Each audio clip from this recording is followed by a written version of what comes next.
Before we begin, a quick note to tap that subscribe button.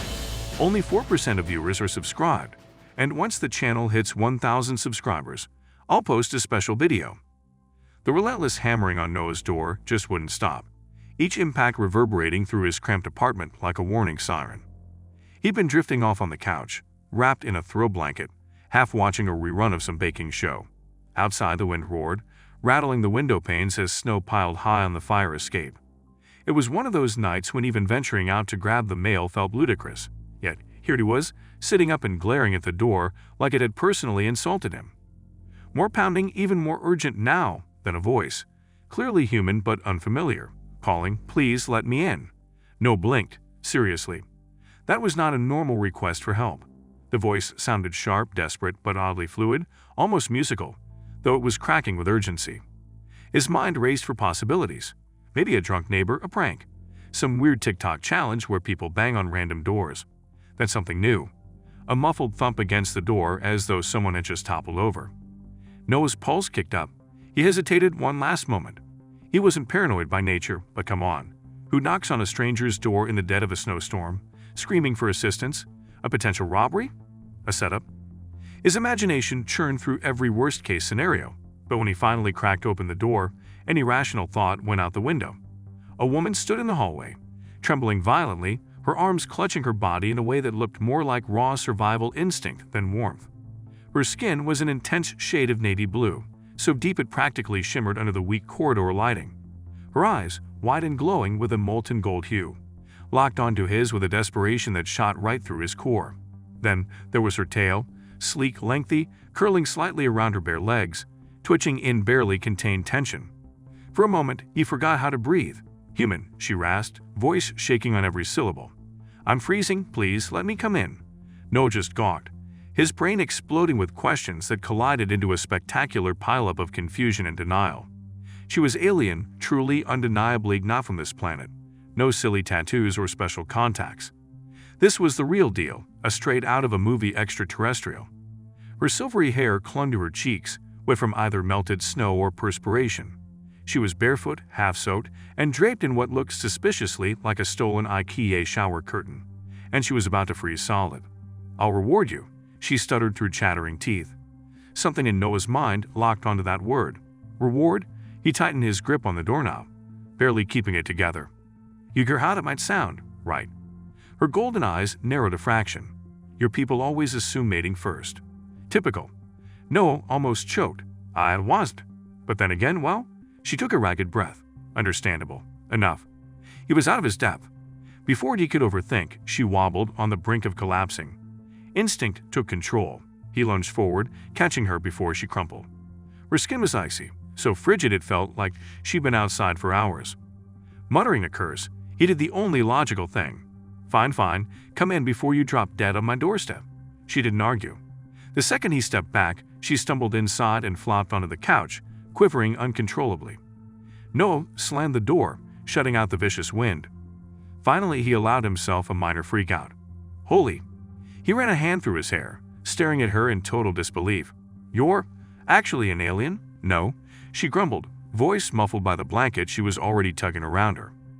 "I'm a highly committed cosplayer. Congratulations, human, you've unveiled my ruse." He snorted despite himself. Great sarcasm. Somehow that made this even more surreal. Grabbing another blanket, he tossed it over her. She hardly reacted, just burrowed deeper into the warmth, her tail curling against her like an extra blanket. "What's your name?" he asked, attempting to ground himself through small talk. "Zora Wind," she mumbled. "All right, Zora Wind. Mind telling me why a half-frozen alien just showed up at my place during a blizzard?" She exhaled slowly, like it took all her energy to respond. "My ship," she paused, eyes sliding closed for a second before snapping them open. "My craft malfunctioned. I crashed." No frowned. "Crashed nearby." "Close. But I underestimated your planet's winter." A hint of frustration darkened her expression. "I did not expect to freeze to death in mere hours." That was jeering. "Your people don't handle cold well." She shook her head weakly. "My species, the Visuri, thrive in warm climates. My homeworld is significantly hotter." It explained so much. If she was built for heat, then this storm must have been brutal for her. Noah inhaled, massaging the bridge of his nose. This was insane, absolutely insane. but also undeniably real. There was a genuine alien on his couch, and apparently he was responsible for making sure she didn't keel over from hypothermia. For a moment, Mathers spoke. She just huddled under the blankets, studying him. He watched her right back, trying to make sense of reality. "That reward thing," he ventured at last, half joking. She lifted an eyebrow, ever so slightly amused. "Vasuri, don't offer empty promises." Something in her tone made his stomach flip for reasons he didn't get. Noah couldn't tell if he was thrilled or horrified, but it was obvious that his entire life had just veered off the rails. He wasn't sure how long he just stood there, gawking at the alien woman bundled on his couch. His mind reeled. The deep blue skin, those radiant gold eyes, the tail flicking occasionally beneath the blankets, but mostly it was the sheer craziness of the situation. Not a prank, not a delirious fever dream. Zara was real, undeniably from another world, and she was in his living room because her species couldn't handle sub-zero conditions. That last bit baffled him. She barely survived an hour or so, less. That was pitifully low for someone capable of space travel. But before he could probe further, she shifted, tail twitching once as her eyes snapped open, laser-focused on him. "Human," she said, voice still weak but urgent. "I need your help right now." Noel, who'd been halfway to the kitchen, froze. Okay." He turned, confusion plain on his face. Zerwin looked like she was weighing her words before lowering the blanket just enough to meet his gaze. "You must share your body heat immediately." Noel almost short-circuited. Excuse me?" His voice rose in pitch, his mind scrambling to understand her meaning. Zara remained utterly serious. "My core temperature is still dropping," she explained, tail quivering beneath the blankets. "Your artificial heater isn't sufficient. I require direct warmth from another living being." Noel gaped at her. "So you're telling me you literally have to cuddle to survive?" If cuddle is your crude term for a life-saving thermal transfer, then yes. He tried to keep it together. He took a deep breath, mentally listing his options. Option 1, refuse and let her freeze, presumably causing a cosmic-level problem. Option 2, stop being weird about it and save her life. Not much of a choice. "Right, sure," he muttered, scratching the back of his neck, just keep that tail in check, all right. A small smirk tugged at her lips, but she didn't comment as she scooted, making enough room. Noah hesitated for 3 heartbeats, then settled beside her, pulling the blanket over both of them. The instant his warmth touched her, Zara released a breathy sigh, and Noah had to fight the urge to freak out. She was ice-cold, like she'd been submerged in liquid nitrogen. Reflex kicked in, overriding any awkwardness. He pulled her close, draping an arm around her shoulders, and she practically melted into him, as though he were the best heater ever. Then she purred. Noah's brain crashed. "Did you just?" "It's involuntary," she muttered, clearly mortified. Vasuri biology reacts favorably to heat. Don't dwell on it. He was absolutely going to dwell on it, but now wasn't the time. Especially because, wow, she was soft.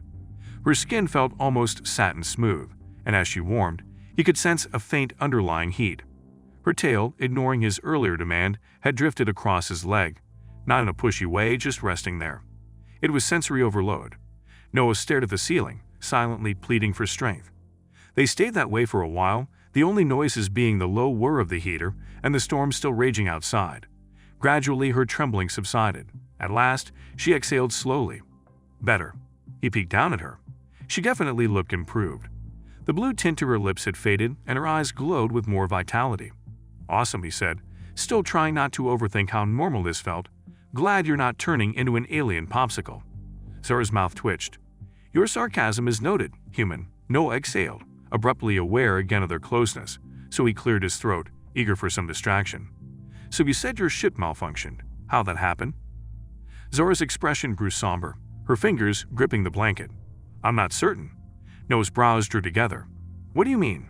She hesitated, as though choosing her words carefully. "Systems cut out without warning, no damage, no external cause. 1 second everything functioned, then nothing." Noah grimaced. That sounded shady. "So a mechanical glitch or—" She didn't respond right away. Then, "I don't believe it was random." The uneasy feeling in Noah's chest deepened. If she suspected sabotage, then whoever was responsible might be searching for her. That possibility dawned at him. "Zora," he said cautiously, "are you running from something?" Her gaze flicked to his, and for a beat he saw something behind her exhaustion. Wary suspicion, the look of someone who's sizing up potential threats. "I'm not sure yet," she admitted. Noah didn't love that. If sabotage was in play, it meant someone might be on her trail. And since she wasn't just any old tourist, but a real alien with presumably advanced tech, the threat possibilities were endless. You're unsure if someone's after you, no reason slowly, but you think your ship didn't just fail on its own. Zara exhaled, shifting next to him. She wasn't trembling anymore, but was still on edge. I can't confirm anything yet, but Vesari craft don't just strip down. Noah rubbed his temple. Perfect. Not only did he have to worry about a freezing alien in his apartment, but also the possibility that somebody had intentionally taken down her ship. How long you think you have? He asked. Zara raised an eyebrow. Until someone realizes you're alive and comes for you, he clarified. She gave a measured sigh. That depends on who it was. Great. That was an ominous answer. Before he could continue, Noah's stomach rumbled loudly, breaking the tension in the most embarrassing way. Zora's blank expression faltered just a bit. He sighed. Right, cosmic emergencies aside, I'm starving. You probably need food too. You eat, right? You're not gonna, absorb nutrients through your skin. Zara gave him an exasperated look. Yes, I consume food. Cool, that's simpler. He carefully disentangled himself from her and stood, stretching stiff muscles. Not sure what delicacies you're used to, but on Earth, we have pizza. I'm about to order a ridiculous amount. Zara tilted her head. Pizza? Noah tried not to grin. Oh yeah, prepare for a life-changing revelation. It took around 45 minutes for delivery. Enough time for Noah to find spare clothes for Zara, a hoodie and sweatpants that dwarfed her, and to toss the damp shower curtain into his laundry pile. By the time the doorbell rang, she was lounging on the couch, tail draped casually over the armrest while scrolling on his phone. Noah stopped in his tracks. Are you reading my messages? Zara didn't look up. No. Then what? He leaned closer and nearly had a stroke. Oh God, please tell me you didn't open Tinder. She didn't even blink. I needed data, she said, utterly factual. Zara went, no, that's a weird dating app. Wait, are you? It's a primitive selection method, yes, she replied, eyes still on the screen. Your species engages in mate selection via visual scanning and a binary swiping system. Noah snatched the phone so fast he nearly sprained something. Nope, absolutely not. A notification popped up at the top. New message. Dan girl, you an alien? 'Cause you abducted my heart. Noah let out a despairing groan. Zara squinted at the message. Explain this crude verse immediately. No, we are deleting this app right now, he insisted, frantically tapping. You are never touching Tinder again. I don't need you catfishing some unsuspecting gym rat. Zara huffed. You're overreacting. No way. What if someone agreed to meet you? She shrugged. Then I'd evaluate their genetic fitness and determine viability. Noah almost dropped the phone. You'd do what? Just kidding. She smirked. He nearly died. Thankfully, the doorbell rang, so he grabbed the pizza, flung some cash at the delivery person, and hurried back to the couch. He tossed the box down. Okay, no more phone snooping. Time for your first official Earth meal. Zara eyed the container suspiciously as he opened it, the aroma of melted cheese and fresh dough filling the room. This is pizza? She asked, leaning closer. It's widely considered a cornerstone of human cuisine, Noah said, picking up a slice and biting into it. Some say it's our greatest triumph, next to Wi-Fi and indoor plumbing. She observed the slice, turning it around as though it were alien technology, then took a tentative bite. She froze.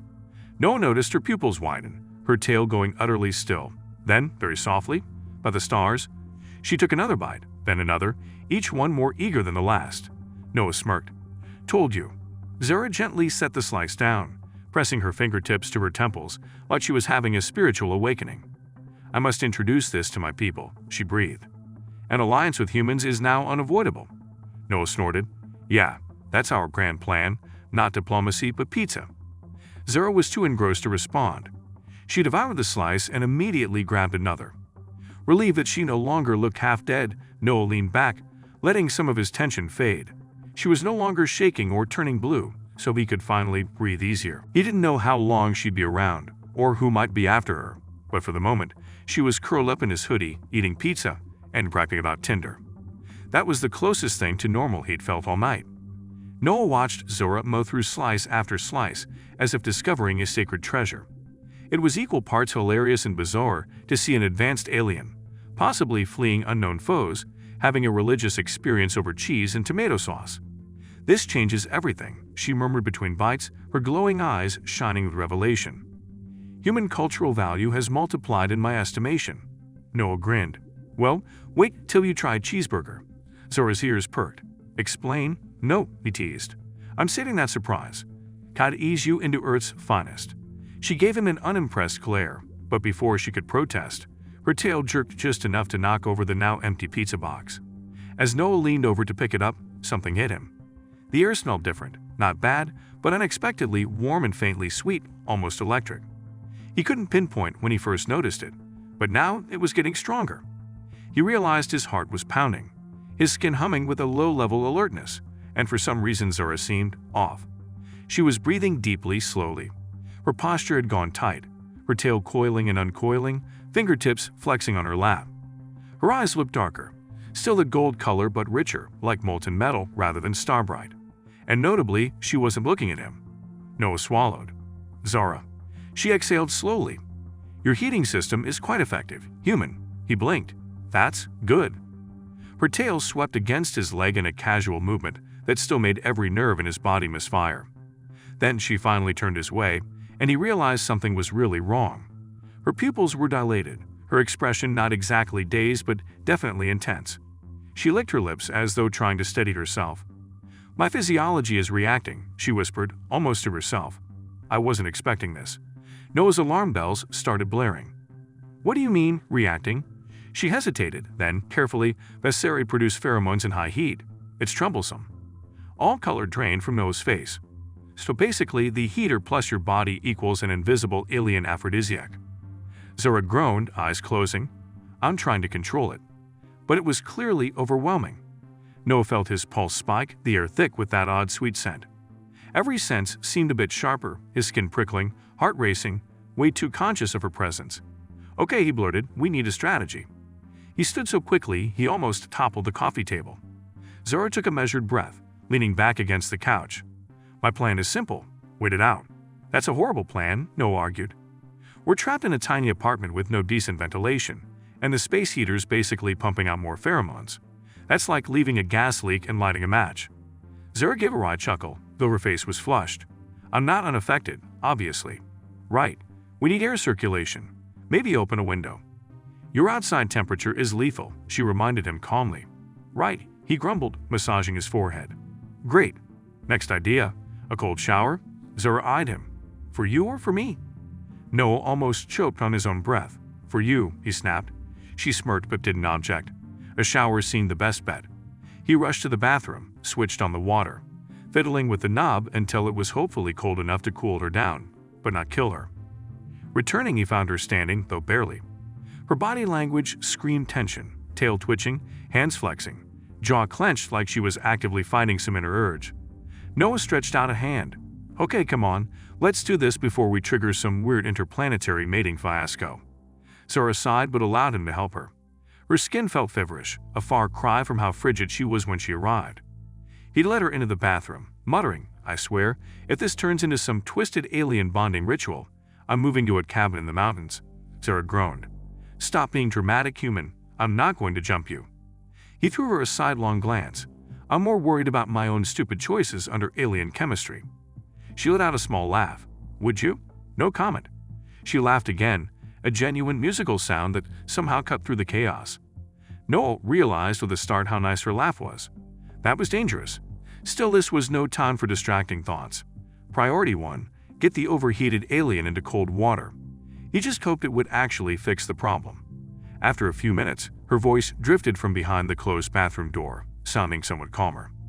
"This was a good idea," she admitted. "I'm feeling more myself now." Noah exhaled in relief. "Glad to hear it." She paused. "You handled that well, human." He raised his brows. Thanks. You resisted the effects." He gave a short laugh, pressing a hand to his chest. "Didn't feel like it." Another brief silence, then mostly. Noah squeezed his eyes shut. "I'm gonna pretend I didn't catch that." A soft laugh answered him, and despite himself, he found he kind of liked that sound. 10 minutes later, Zora emerged from the bathroom in his oversized hoodie, steam billowing behind her. She looked calmer, her breath even, no trace of that heated daze. She settled onto the couch while Noah busied himself tidying the living room, trying not to overthink anything. "I owe you." Zora said quietly after a moment. Noah paused. Oh, me? She nodded. For helping me. Again, that's twice. He shrugged. I figure I was just keeping a stranded alien from freezing or overheating. Her gaze sharpened. Among my people, a second rescue is not taken lightly. Noah frowned. You have some custom about that. Yes, Vesori do not dismiss like debts. Saved once can be chance, but saved twice is an obligation. His stomach twisted. Meaning what? She shifted forward. I must protect your life as you did mine. He blinked. So, I basically have an alien bodyguard now. She inclined her head. If it becomes necessary. Noah let out a strained laugh, rubbing his face. Great, as if things weren't weird enough. Zora's lips quirked.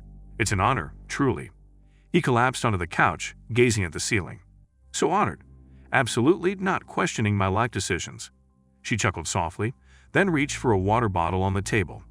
As she lifted it to drink, Noah didn't notice anything odd until she froze mid-sip, her eyes snapping to his with sudden horror. He tensed. What's the matter? Slowly, she lowered the bottle, looking between it and him. Noah, she said, voice tense, what have you done? He blinked, thrown. What? Zora placed the bottle down with deliberate caution, as if it might detonate. Then, she locked eyes with him. You drank from my vessel? He glanced at the bottle, then at her. Yeah, so? Zora exhaled shakily, rubbing her temples. In Vesori tradition, sharing a drinking container is a sacred exchange. A spike of alarm shot through him. Define, sacred. Her gaze turned grim. It symbolizes acceptance of a life-mate bond. For a second, all that came out of Noah's mouth was a squeak. I'm sorry. It signifies what? Zora sighed, sounding resigned. A life-mate bond is an old custom among my kind. Noah made a helpless, panicked noise he'd never thought possible. Are you telling me I basically married you? She shrugged. Technically. What is that even? She paused, expression neutral. It means you should prepare yourself, partner. My people will arrive soon. Noah's eyes went comically wide. Zora's lips twitched in a smirk. Kidding. Noah flopped onto the floor. I hate you. She laughed and Noah lay there, face pressed to the carpet, mentally revisiting every choice that led him here. So this was his life now, apparently. Slowly, he raised his head, grimacing. Just so I'm sure, there's no way I'm really married to you, right? She gave an indifferent shrug. Legally, no. He exhaled in relief. Culturally, thaw. Stop, he begged. Zara smiled, draping her legs over the couch arm. You're quite funny when you're distressed. He squinted. I'm traumatized. Does that matter? She waved a hand. Your species bounces back quickly. Noah dropped his head with a groan. For a while, neither spoke, a space eerily still except for the muted hum of the heater. The storm had mostly passed, leaving only a quiet hush outside. And just like that, the gravity of their situation crept back in. Zora's craft had failed under suspicious circumstances. Someone might be after her. Although she no longer looked close to dying, or stuck in an involuntary pheromone meltdown, she was still stranded on Earth with no obvious way home. Noah glanced at her. She seemed collected now, but her expression was guarded again, indicating she had more on her mind than she let on. So what do we do next? He asked. Zora was silent for several seconds, gazing at her hands as though weighing her words. Finally, she said, I need to recover my ship. Noah nodded. Right. And where exactly is it? Zora took a breath, eyes shifting to the window. Not far. I lost consciousness near the tree line outside your settlement. He frowned. In the woods, then? She gave a slight nod, worry flickering across her face. But I didn't see how badly it was damaged. If the core is breached, she trailed off, jaw clenching. Noah's pulse quickened. That would be bad. Her tail flicked in discomfort. Yes, that was enough. Noah stood up, rolling his shoulders to release tension. All right. We head out when the sun's up. Zora blinked in mild surprise. You're coming with me. Zora, he said wearily, you crash-landed on Earth during a storm, almost froze, then almost triggered some cosmic-level mating meltdown in my apartment. You really think I'm just gonna let you wander out there solo? She tilted her head, sizing him up, then gave a slow, playful smirk. You like me? He nearly had a stroke. No, that's not. I'm just not letting you get lost or captured or whatever. Don't start. Her grin widened. But you do. He groaned, snatching a throw pillow and dropping it over his face. I swear I'll abandon you in the forest. You won't, she teased. He grumbled a series of curses and stomped to his room, ignoring her call of sweet dreams, partner. Morning arrived too soon. Noah hated mornings. Waking up at dawn felt personally offensive. But the second he recalled their plan, he jolted awake. Right, rummaging through the woods for a crashed UFO. He hauled himself out of bed, threw on jeans and a hoodie, smoothed his hair in a half-hearted effort, and headed into the living room. He stopped cold, finding Zora wide awake, examining one of his kitchen knives intently. "Should I be worried?" he ventured. Zora weighed the knife in her grip. "Your species makes decent blades." Thanks." She set it aside and pulled on another one of his hoodies, way too big, but somehow even more distracting. Noah cleared his throat. "Ready?" "Yes," she replied simply. "Let's reclaim what's mine." They slipped out into the cold, wading through the fresh snow left by the storm. A bleak gray sky loomed overhead, their breaths curling in the icy air as they made their way to the outskirts of town, where tall evergreens stood in hushed silence. Noah felt an instinctive unease grow with each step. The woods were spooky at the best of times, and now he knew there was an alien ship hidden somewhere. Next to him, Zara was vigilant, her golden eyes sweeping their surroundings. Abruptly, she halted, her hand flashing out to grip Noah's wrist. "Stop," she breathed. He froze. "What?" Her tail tensed, her ears seeming to strain for a faint sound. Then softly, "We aren't alone." Noah's stomach sank. His first thought was that it might be a bear, quickly followed by a worse thought. If someone had disabled Zora's ship, maybe they were out here. His heart hammered in his chest as he looked at her. "Tell me you have a plan," he whispered. Zora's lips curved faintly. "I do. Try not to die, human." And in that moment, something stirred among the trees.